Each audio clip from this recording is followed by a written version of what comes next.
Welcome, welcome, welcome. God bless everybody. Welcome to the Israelites podcast show. If you haven't already, please go check out episode 1 out on YouTube, soon to be on podcasts and snippets on TikTok.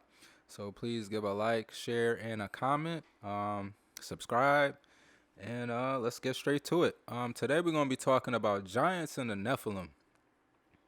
You see here in Genesis 6, verse 2 through 4, that the sons of God saw the daughters of men, that they were fair, and took them wives of all which they chose. And the Lord said, My spirit shall not always strive with man, for that he also is flesh. Yet his days shall be 120 years. There were giants in the earth in those days, and also after that, when the sons of God came in unto the daughters of men, and they bare children to them, the same became mighty men which were of old, men of renown. So let's dissect that a little bit. Um, there were giants in the earth in those days and also after that. I want you to please make note of that. The corruption of Noah's time, and the fact that there's giants before and after signifies that, the Nephilim and their origin still remains here on earth today, to this present time. It wasn't that it was wiped out of existence completely. It was that, the bloodline was corrupted. Everything was attached to this Nephilim DNA, this fallen angel DNA. Hence why the world was flooded out to cleanse the corruption. I think it's amazing to see that. It's like, dang, Noah's bloodline was the only pure bloodline left. That's deep. That's deep. In Genesis, that was the first time, is mention of giants. It's right there in the first book, chapter 6. The Bible doesn't lie. This right here, what you're looking at, is a 180-foot man. That was a chalk man is what it's called. And it was made during this time, the late Anglo-Saxons period. So anywhere between 410 to 1066 AD, marking a 650 odd year period or gap when this thing was made. So it was made a very long time ago. And the question asked here is, why would you depict a human being 180 feet tall?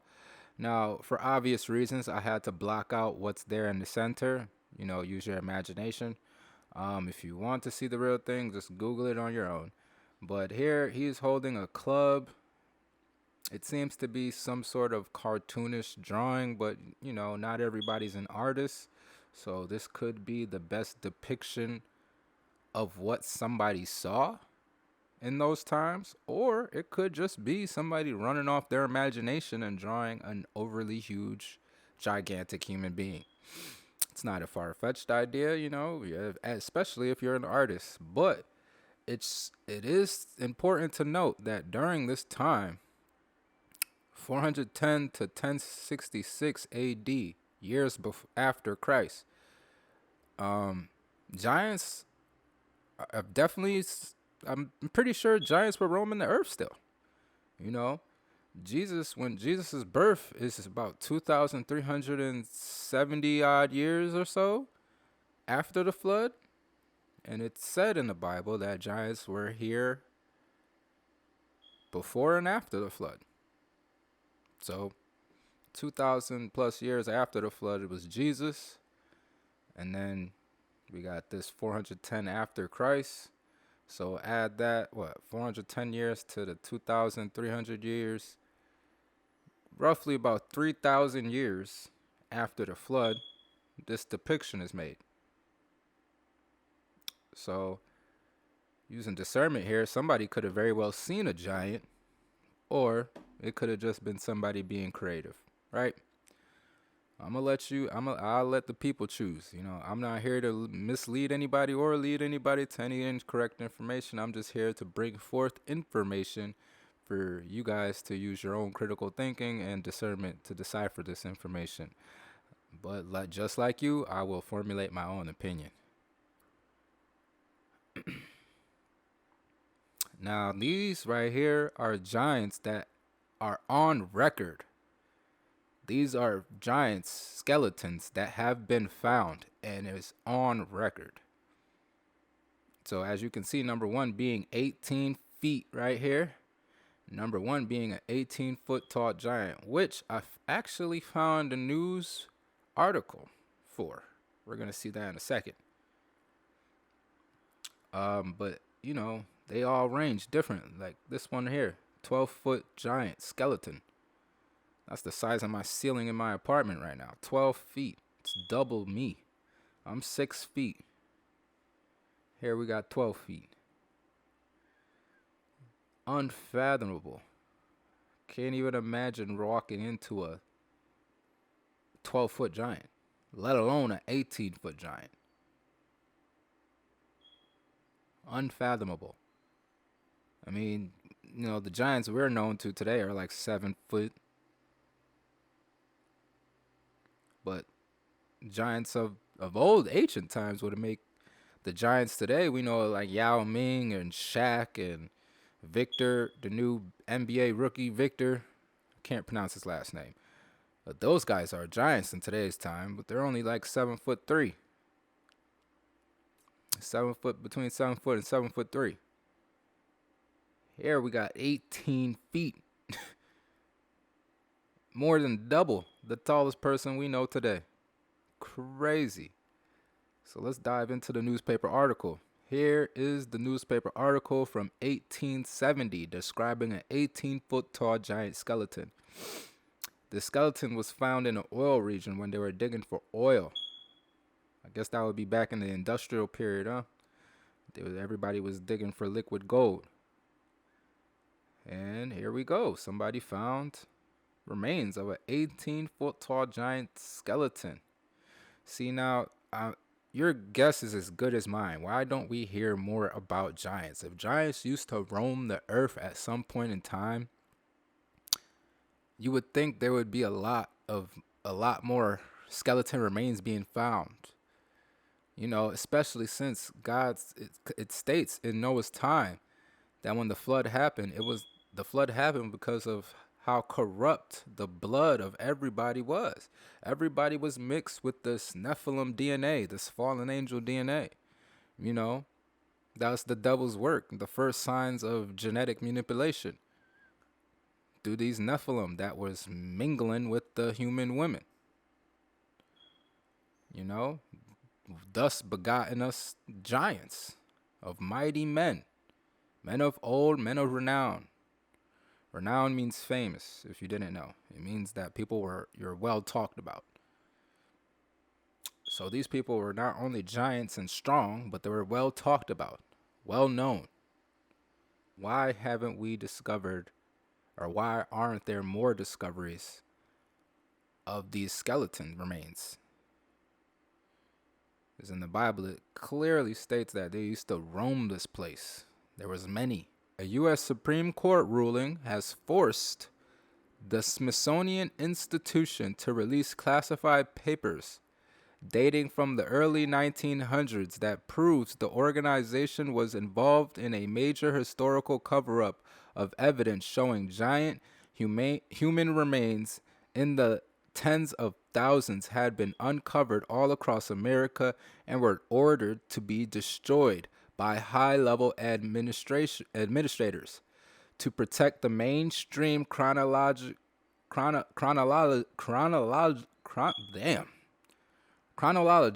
of human evolution at that time. Jeez, I can't even talk right now. Excuse me.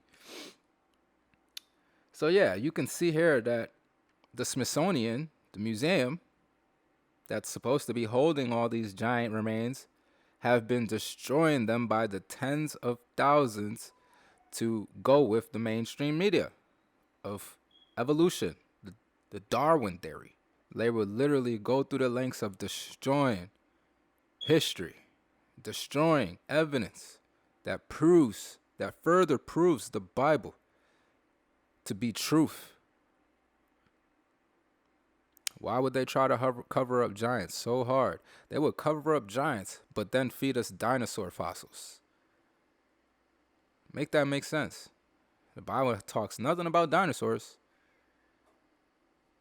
So you go through all this lengths to cover up giants, and then you spoon feed us dinosaurs.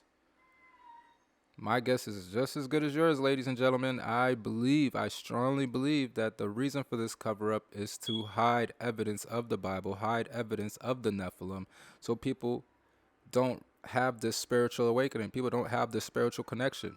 And here's a picture of a 7-foot skeleton that's cut off at the knees. So from the top of his head to where his knees would be, he's 7 feet tall. He's just as tall as about Yao Ming, missing his knees down. Without his leg, foot, and knees, he's still 7 feet tall. Crazy. And this was found in Ohio. The evidence of giants is all over. Just keep digging. You'll see it. You'll eventually run into something. Ancient Egypt. So ancient Egypt kind of threw me for a loop. I remember looking back into ancient Egypt, and I never made this connection.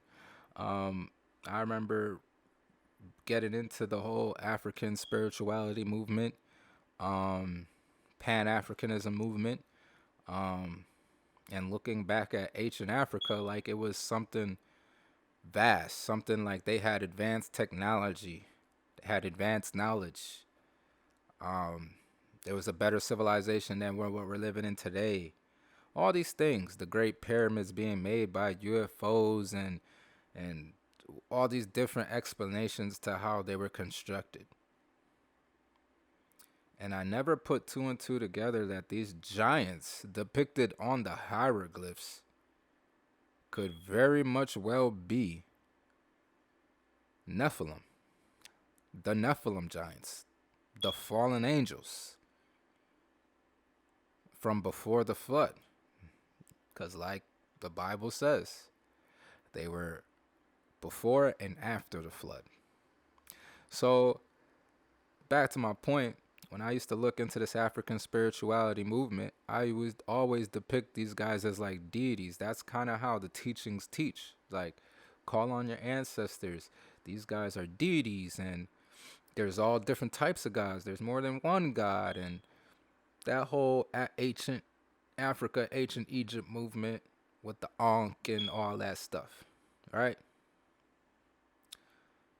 You see the deception. They have, like, the Bible says where these giants come from, and you see it on the hieroglyphs in ancient Egypt. So you could see how the devil is maneuvering, how he's using these deities and these, like, how he uses and manipulate information, how he gets you to push away from the Bible, stop praying to God and pray to your ancestors. You see the deception. You see how he moves and he sways information.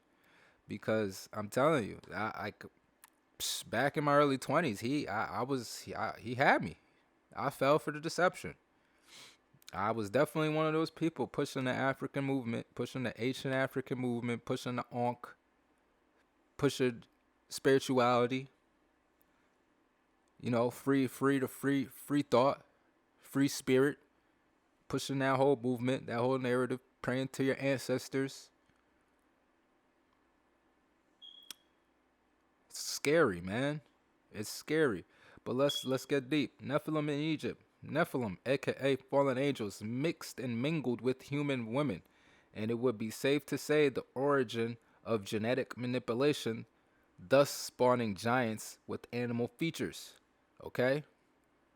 Giants did not, the fallen angels, the watchers, whatever you want to call them, they didn't just mingle with the human women. the women of men, the daughters of men. They didn't just mingle with them. They mingled with all of God's creation to defile God's creation because, once again, they're fallen angels. They're of Lucifer's army.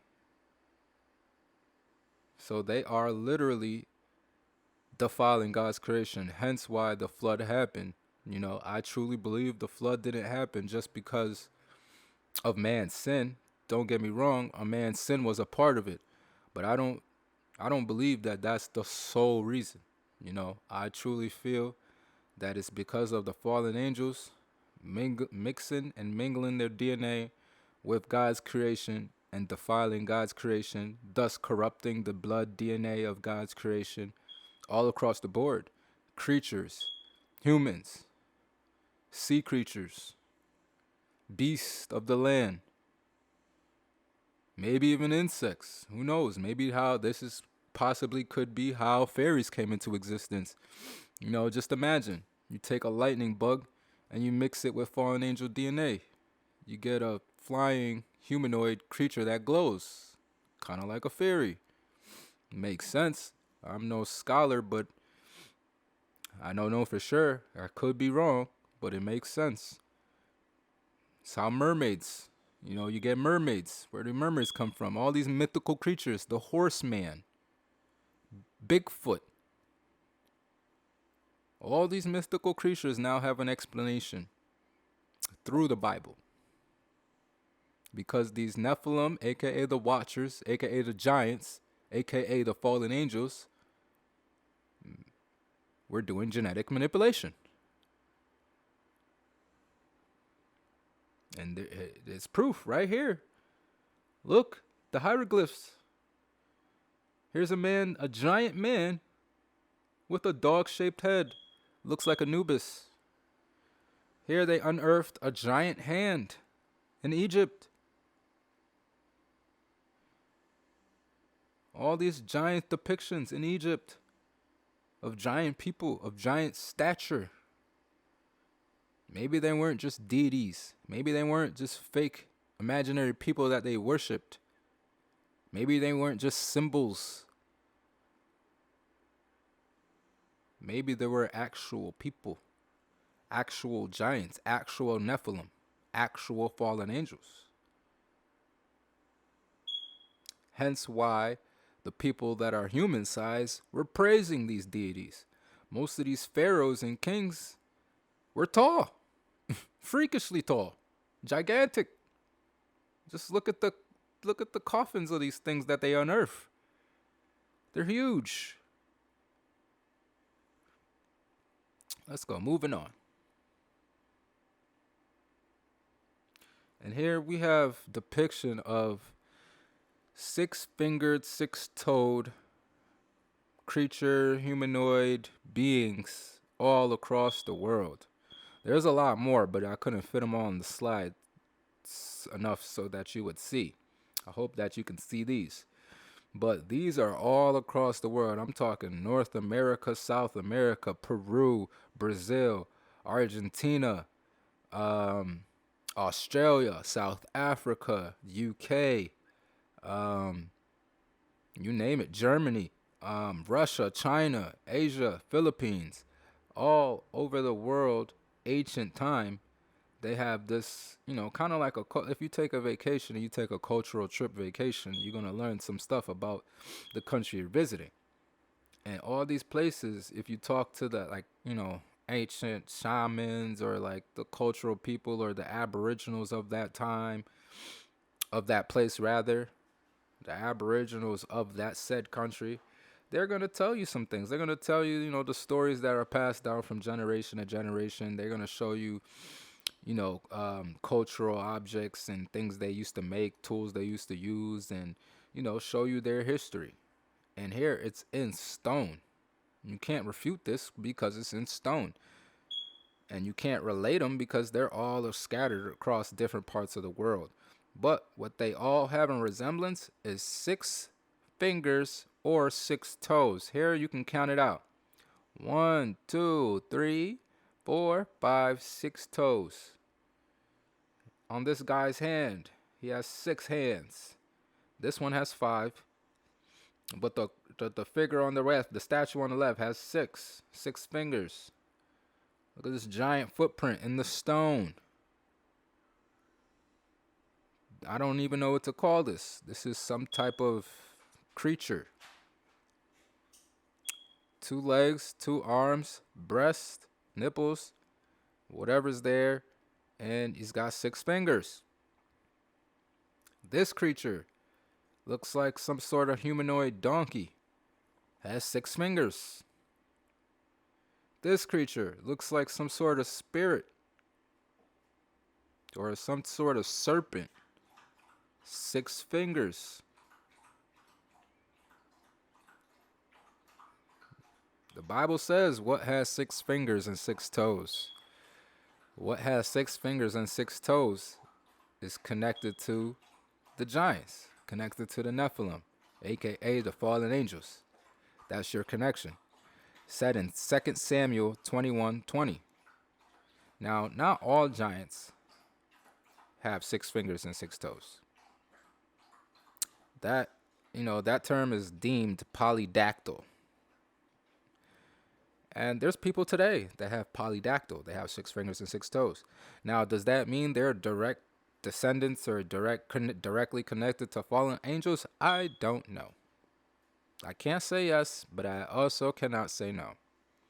Now, if you read the Bible does not make the direct correlation, but the Bible does say that some of these giants did have 6 fingers and 6 toes. According to Goliath's son, I believe. I forget the name, and please, if I'm wrong, mention, call it out, as I am new to this and I am studying. But I believe Goliath's son had 6 fingers and 6 toes. And here, all across the world, you can see depiction of creatures, depiction of humanoid creatures, depiction of animal-like creatures having 6 fingers or 6 toes. Now, some people may call this fake, but it's written in stone. Put in artifacts. Modern day giants. What happened to Andrew Dawson? Now, for those of you who don't know who Andrew Dawson is a regular person just like you, me, or anybody else. Andrew Dawson was a Canadian resident who was a regular guy. Worked a 9 to 5, had a girlfriend, had a life, he had TikTok, he had a social media. Wasn't a conspiracy theorist or any type of influencer. Was just a regular person living life. Until one day, Andrew Dawson was driving with a friend, and he took a video of an object seen on top of a mountain, a snowy mountain.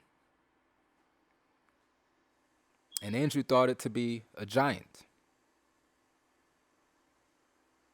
Now, you can pull the video footage up. The video footage is still out there to be viewed.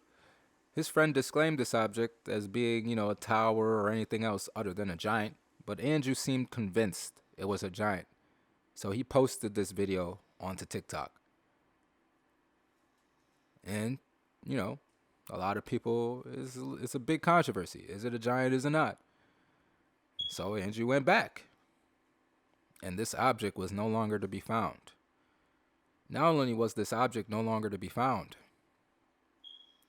he was met by some people that said he was trespassing. That's odd. How do you trespass in the wilderness? It's nothing there. You're on a mountaintop. How are you trespassing on a mountaintop? A few more days pass by, and then you see helicopters circling the mountain. Next thing you know, there's a giant facility being built on the same mountain Andrew Dawson first saw this supposed giant. Now, I don't have the video footage to show you guys, but you guys can go look this stuff up for yourself. Andrew Dawson came out on footage saying that the CIA approached him and he started being followed. And about 3 months after his video surfaced of this giant, Andrew Dawson was dead. Is dead. Sorry. Andrew Dawson died in July of 2022. God rest his soul. Here's somebody who did not know the rabbit hole he stumbled into. And through the goodness of his heart, through the kindness of his heart, he felt this information to be true and to spread it, which could be the reason to his early demise. It's sad to see, and God bless his soul. Here's the footage of what Andrew Dawson took that day. It's a picture. Now, the picture on the left is the object. As you can see, it's something very tall in stature, something that could be taller than trees, to be seen like that on a mountaintop, and then for it to be vanished. And a few weeks later, what do you know? A big old fat facility on that same mountaintop. Could it be the same CIA agents that told Andrew Dawson that he was trespassing? Or that the same CIA agents that followed him? The same people that unalived him? Who knows? God knows. I'm not here to persuade you. I'm just here to present information to you for you to use your own discernment. What do you think happened to Andrew Dawson? And do you believe this to be a real depiction of a giant? And here, this is just more footage of giants. This one is taken in Japan. This giant Nephilim was said to be a part of the Japanese parade. I'm not too sure what year this was taken, but you can tell by the footage that it is something of ancient time, old time, early 1900s. But yeah, this guy looks like he's wearing a diaper. And you can tell he's pretty big. This is right in front of him is a man riding a horse. And you can see the man on top of the horse literally is at his waistline. This guy can kick this horse probably 20 yards, man, 20, 30 yards easily. You don't imagine this thing slapping you in the face, you know? Wow. Now, I don't know if this is real. I doubt it's fake, but I don't know if it's real. But this is unfathomable. Just imagine standing 6'2" and to be at somebody else's kneecap. It's a little frightening, and it makes me kind of want to watch this show that a lot of you animators talk about, Attack on Titan. I'm not big into animation, but I am big on the truth, and I am big on truthful information. And this show seems to talk a lot about giants, so I might just have to give that show a try. But that concludes my presentation today about the Giants, man. As always, like, comment, share. Podcast name is Real Lights Podcast Show. Like, subscribe, comment, and stay tuned for episode 3, man. Thank you, man, and God bless. Hope everybody has a good, blessed day, and thank you for hearing me out today.